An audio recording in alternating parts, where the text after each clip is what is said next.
blasphemer or he was who he said he was. And I think that he was who he said he was because of the very persuasive evidence for his resurrection from the dead. As the moderator said, the real question is Jesus alive today?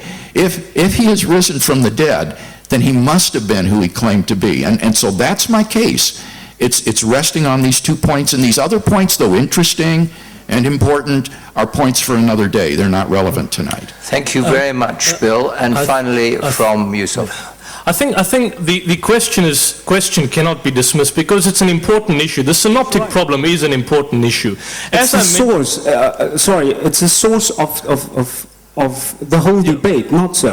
Well, it is a source because I basically pointed out, which Dr. Craig never denied, which scholars throughout the world state, that the Gospels are not historical accounts, but basically they are apologetic works to prove certain particular theological motifs. And as I showed you earlier on, that there was a development in Matthew's Gospel. You'd, for example, find a particular view of Jesus, which was humanly. And as you go from one Gospel to the next, you find an evolved idea, an evolved concept of Jesus. The other point about the statements and the radical claims made by Jesus, all those claims where you want to prove or assume or adduce the divinity of Christ, you have to read into the text. It's implied. In other words, he says to the high priest, "Are you the Christ, the Son of the living God?" And he says, "Yes, I am." So it basically is an implication, and you have to read into that particular interpretation. And so in light of that, that's why you find someone like William Ellery Channing, who had to go out of his basic way to suggest and conclude that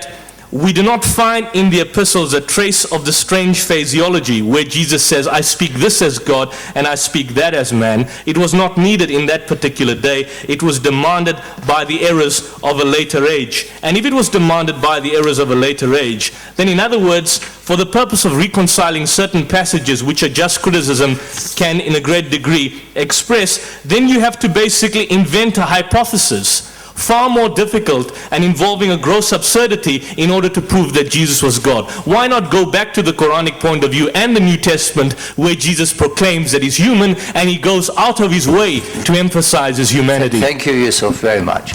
Well,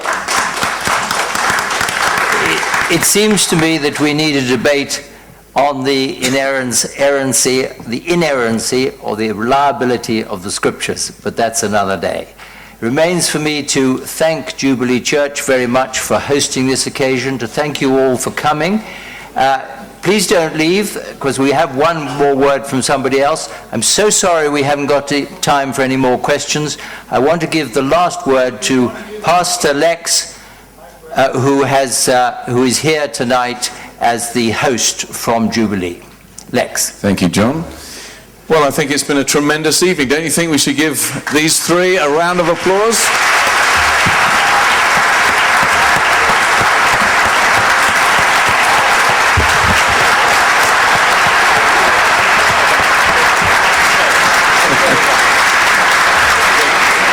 Wonderful.